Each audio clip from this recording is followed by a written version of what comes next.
కలగజేసిన వాడు. ఆ సమస్తము కలగజేసిన ఆ దేవుడు మానవుని మంటి నుండి కలగజేసినాడు. మానవుని మంటి నుండి కలగజేసిన ఆ దేవుడు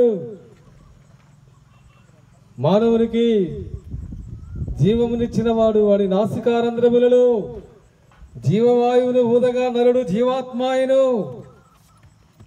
ఒక మనుషుల నుండి సకల జాతి మనుషులను దేవుడు కలగజేసినాడు. మనుషుడు ఈ లోకంలో ఒక్క మనుషుడిగా దేవుని ద్వారా సృష్టించబడి స్త్రీగాను పురుషుడుగాను దేవుడు సృష్టించినాడు. మానవుని కొరకు దేవుడు పాతాళాన్ని కలగ చేయలేదు.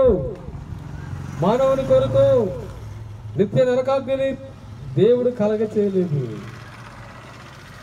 ప్రభువైన యేసుక్రీస్తు వారు చెప్పారు, అపవాదికిని వారి దూతలకును నియమించబడిన పాతాళము అగ్నిగుండము నీ పాపములకు క్షమాపణ లేకుండా ఉంటే